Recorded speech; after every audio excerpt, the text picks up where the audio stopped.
भारतले थिचोमिचो गर्दाखेरि नेपालका शासकहरू नबोल्नुको कारण के हो?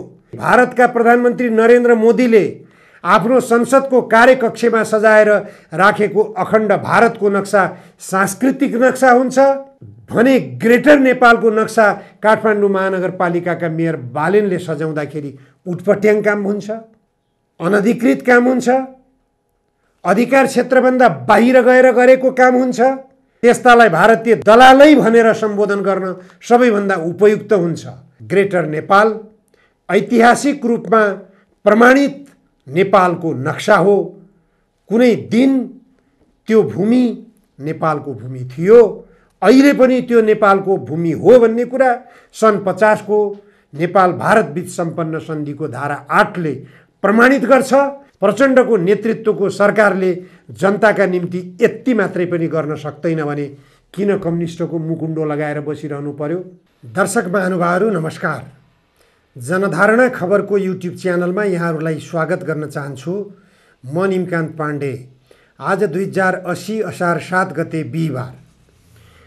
राजनीतिक दलका नेताहरूले आफूलाई सच्याउन प्रयास गरेनन् भने अब आउने चुनावमा पुराना भनिएका राजनीतिक दलहरू सखाप हुने वातावरण बन्दैछ।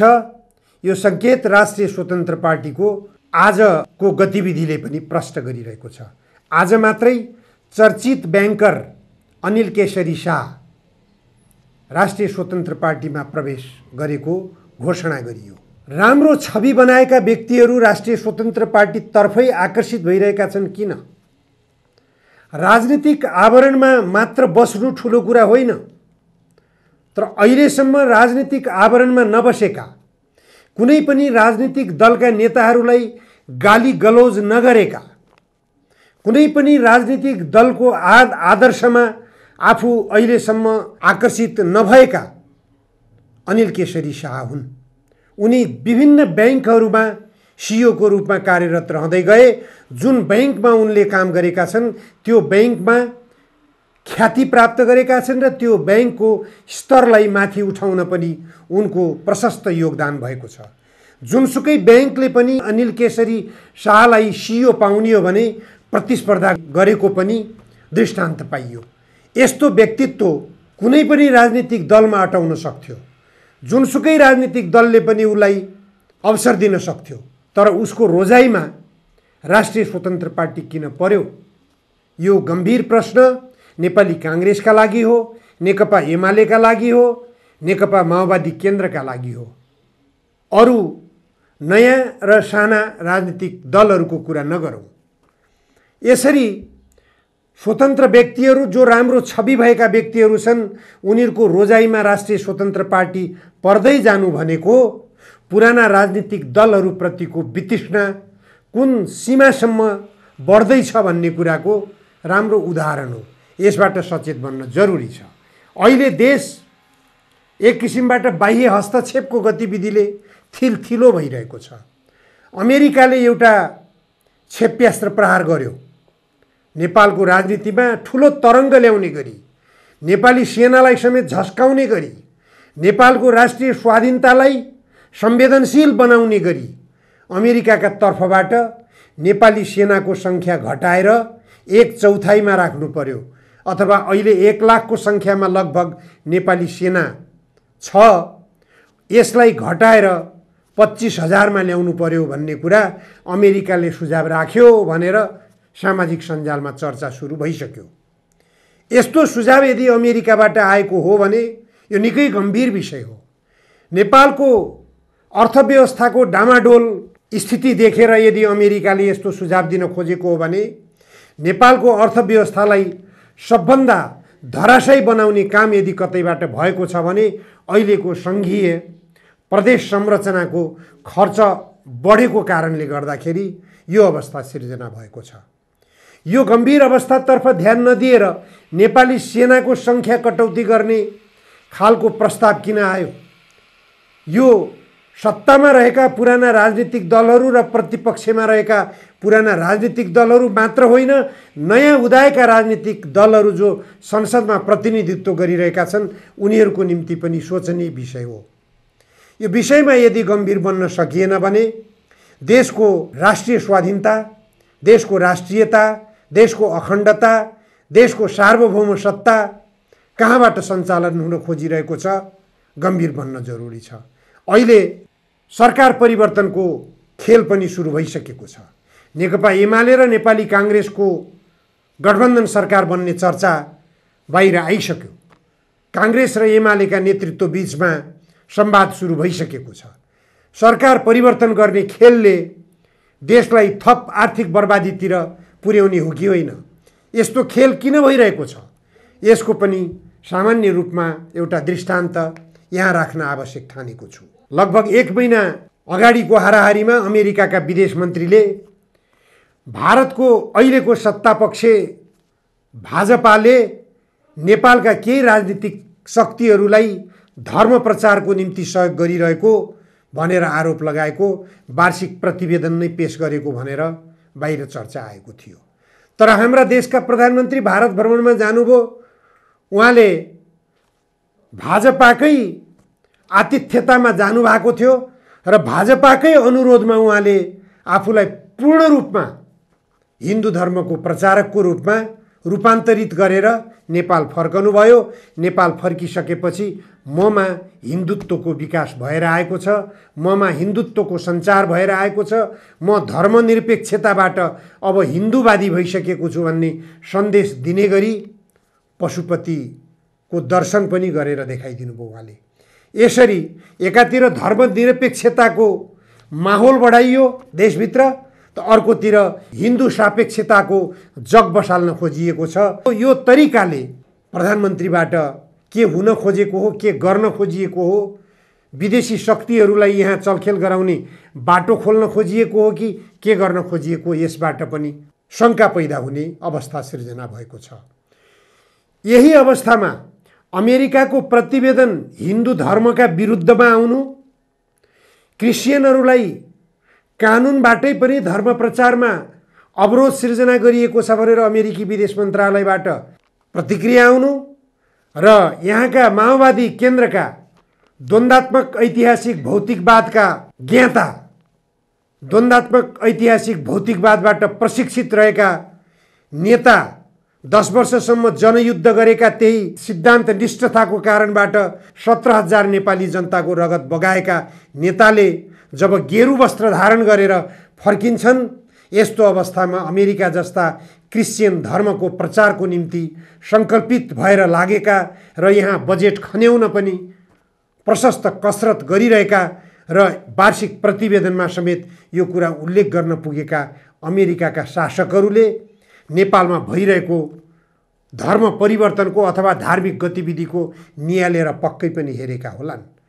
यो अवस्थाले देखाइरहेको छ यहाँको सत्ता परिवर्तनको जो खेल भइरहेको छ, यो खेलमा अमेरिकाको पनि प्रशस्त चासो छ, उसले पनि केही चलखेल गरिरहेको छ भन्ने कुरा यसबाट पनि सजिलैसँग बुझ्न सकिन्छ। यस्ता गतिविधिहरूलाई दृष्टिगत गरेर नेपालका राजनीतिक दलका नेताहरूले गम्भीरतापूर्वक सोच्न जरुरी छ। अहिले सबैभन्दा चर्चाको विषय बनेको भारतको खिचोमिचो कति भइरहेको छ नेपालमा, यो विषयमा नेपालका सत्तासीनहरू किन बोल्दैनन्? यो सबभन्दा गम्भीर विषय हो। भारतले थिचोमिचो गर्दाखेरि नेपालका शासकहरू नबोल्नुको कारण के हो? भारतले अखण्ड भारतको नक्सा राख्यो, त्यसलाई सांस्कृतिक नक्सा भनेर चित्त बुझाइएको छ। त्यो राजनीतिक नक्सा होइन, ऐतिहासिक नक्सा हो, सांस्कृतिक नक्सा हो भनेर जवाब दिइसक्यो भारतले भनेर चित्त बुझाइएको छ। यहाँ नेपालमा काठमाडौँ महानगरपालिकाका मेयर बालेन शाहले आफ्नो कार्यकक्षमा ग्रेटर नेपालको नक्सा राख्दाखेरि यो चाहिँ उत्ताउलोपन भयो, उटपट्याङ काम गरे मेयरले भनेर आवाज उठाउने जो व्यक्तिहरू छन्, तिनै व्यक्तिहरूले भनिरहेका छन् भारतका प्रधानमन्त्री नरेन्द्र मोदीले अथवा नरेन्द्र मोदी नेतृत्वको सरकारले भारतमा सजाइएको, संसदमा सजाइएको अखण्ड भारतको नक्सा कुनै ठुलो कुरो होइन, त्यो उनीहरूको सांस्कृतिक नक्सा हो भनेर वकालत गरिरहेका छन्। नरेन्द्र मोदीले टाँग्दा सांस्कृतिक नक्सा हुने, काठमाडौँ महानगरपालिकाका मेयर बालेन शाहले आफ्नो कार्यकक्षमा नक्सा सजाउँदा त्यो चाहिँ उटपट्याङ हुने, त्यो पनि ग्रेटर नेपालको नक्सा सजाउँदा उटपट्याङ हुने जो ऐतिहासिक तथ्यमा आधारित नक्सा छ। ग्रेटर नेपाल भनेको इतिहास सिद्ध नक्सा हो, ऐतिहासिक तथ्यमा आधारित नक्सा हो।